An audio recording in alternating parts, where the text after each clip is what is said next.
In August 1914, a small British force met the entire German army at a place called Mons in Belgium. The Germans outnumbered them 3-1. They had more artillery, more men, more of everything. What the British had was a rifle and 15 years of training on how to use it. What happened next confused the Germans so completely that their officers wrote reports back to headquarters claiming they had encountered hidden machine gun positions. Dozens of them, carefully concealed across the entire British line. There were no machine guns. There was just the Lee-Enfield, and British soldiers who had been trained to fire it at a rate that no bolt-action rifle was supposed to be capable of. 15 aimed rounds per minute, every minute, for as long as the ammunition held out. The Germans called it the Mad Minute. The British soldiers who survived it called it Tuesday. This is the story of the Lee-Enfield No.4, the fastest bolt-action rifle ever made. The weapon that served the British Army for over 100 years, and the rifle that convinced an entire German army they were being massacred by machines when they were actually being massacred by men. At the end of the 19th century, every major military in the world was moving toward bolt-action rifles. The technology was settled. Bolt action was accurate, reliable, relatively simple to manufacture and maintain. The problem was the bolt itself.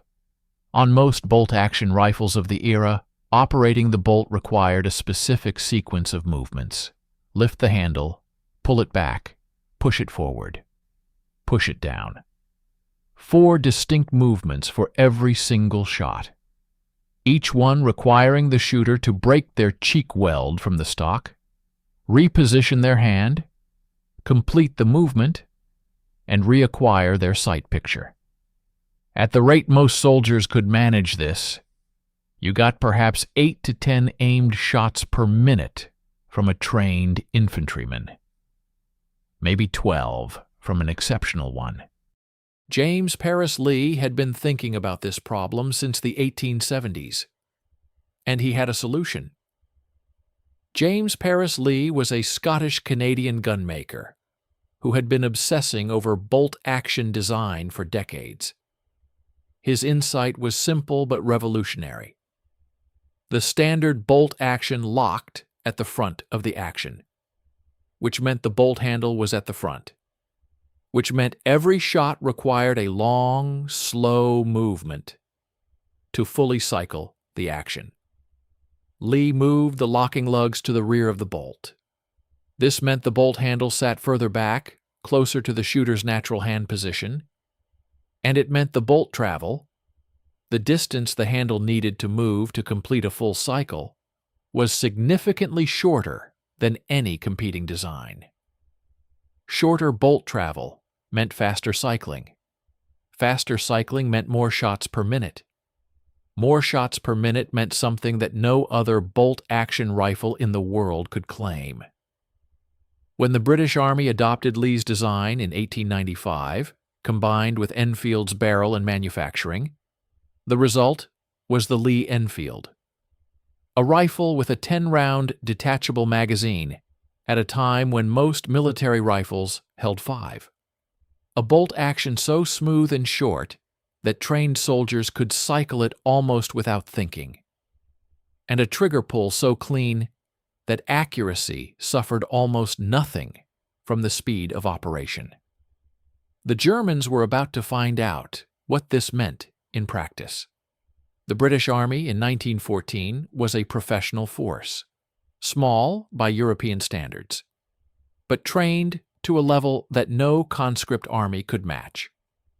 Part of that training was musketry, specifically the ability to fire the Lee-Enfield at its maximum effective rate while maintaining accuracy. The British Army had developed a specific training program around this. soldiers were required to place 15 aimed rounds into a 12-inch target at 300 yards in 60 seconds. 15 rounds, 60 seconds, 300 yards, every round on target. This was called the Mad Minute, and soldiers who passed it were considered competent. The best could manage 30 rounds per minute. Some exceptional shooters claimed even more. To put this in context, the German Army's standard infantry rifle at the time was the Mauser Gewehr 98, an excellent weapon, accurate, reliable, but with a longer bolt throw than the Lee-Enfield and a 5-round magazine compared to the Lee-Enfield's 10. A German soldier firing at his best rate could manage perhaps 8 to 10 aimed shots per minute. A British soldier firing at his best rate could manage 15 to 30. At Mons in August 1914, the British Expeditionary Force faced German infantry advancing in close formation. What followed was not a battle in any conventional sense.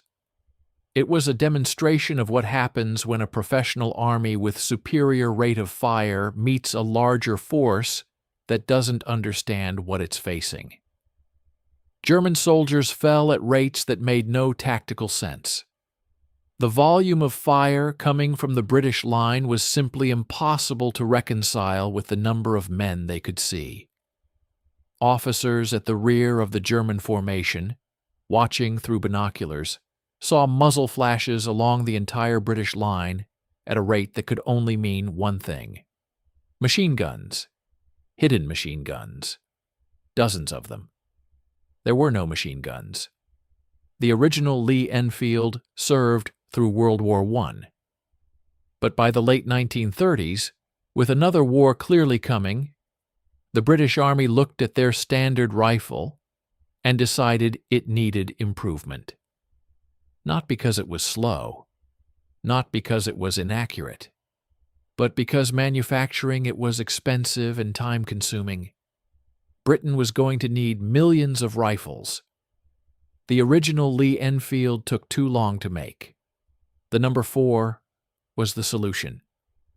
Introduced in 1941, the Lee-Enfield No. 4 took everything that made the original great and redesigned it for mass production without sacrificing performance. The action was the same. The bolt was the same. The magazine was the same. But manufacturing tolerances were adjusted, components were simplified, and the production process was streamlined to the point where factories could produce them at the rate a world war actually required. The result was a rifle that was in some ways better than the original. The aperture rear sight, replacing the original's open V sight, gave significantly better accuracy at longer ranges. The heavier barrel was more consistent shot to shot, and the improved trigger gave a cleaner break that experienced shooters immediately noticed. The No. 4 was produced in enormous numbers. By the end of World War II, over 4 million had been manufactured across Britain, Canada, and the United States. To understand why the Lee-Enfield was faster than every other bolt action ever made, you need to understand exactly what happens when a trained soldier fires it. The bolt handle on the No. 4 sits at a natural position relative to the shooter's right hand when the rifle is at the shoulder. After firing, the right thumb naturally falls onto the bolt handle. A slight rotation of the wrist lifts it. A short pullback, shorter than any competing design, extracts the empty case. A short push forward strips a new round from the magazine. A slight rotation of the wrist closes and locks the bolt. The entire sequence, in a trained soldier's hands, takes less than a second. And critically, the shooter's eye never needs to fully leave the sight picture. The bolt movement is so compact and so natural that experienced soldiers could cycle it almost entirely by feel. Compare this to the Mauser. The longer bolt throw required a more deliberate movement. The shooter's head had to come slightly off the stock. The reacquisition of the sight picture took a fraction of a second longer. That fraction of a second, multiplied across 15 rounds per minute, was the difference between 8 shots and 15.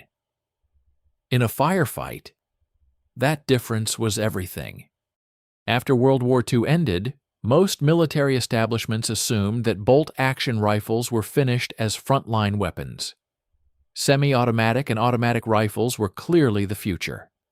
The Lee-Enfield would be retired, replaced, consigned to history. The Lee-Enfield disagreed. In Korea in 1950, British forces found that the No. 4 was still performing exactly as it always had. In the cold and mud of the Korean peninsula, the simple, robust action that Lee had designed in the 1870s continued to function reliably when more modern weapons struggled. British snipers found the No. 4 and its dedicated sniper variant, the No. 4 Mark I T, to be genuinely competitive with anything the Americans or Koreans were using. In Malaya, where British forces were fighting a counterinsurgency campaign through dense jungle, the No. 4's reliability in humid conditions made it genuinely valuable. Automatic weapons jammed. The Lee-Enfield kept working. The British Army officially replaced the No. 4 with the L1A1 SLR in 1957. But officially replaced and actually disappeared are two very different things. No. 4, rifles remained in service with reserve units, cadet forces, and various colonial and Commonwealth armies for decades afterward. Some are still in service today with various forces around the world.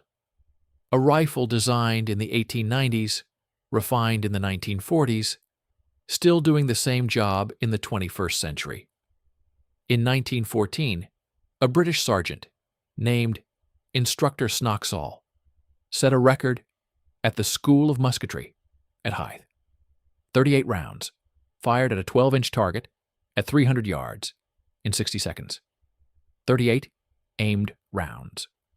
1 minute. Every round on target. This record has never been broken. Not by any shooter. Not with any bolt-action rifle. Not in over 100 years of trying. It was set with a Lee-Enfield, the rifle that confused an entire German army. The rifle that served through 2 world wars and a dozen smaller ones. The rifle that refused to retire when everything more modern came along to replace it. 38 rounds in 60 seconds with a bolt-action rifle. 110 years later, nobody has come close. The Lee-Enfield No. 4 is a story about what happens when good design meets serious training. The rifle itself was exceptional. The bolt action that Lee designed was genuinely faster than anything else available. The 10-round magazine gave British soldiers twice the firepower of their German counterparts. The aperture sight made accurate shooting at distance easier than the open sights on competing rifles. But the rifle alone didn't confuse the Germans at Mons. The rifle combined with soldiers who had spent years learning to use it at its absolute limit. That was what created the Mad Minute. That was what made German officers write reports about hidden machine guns that didn't exist.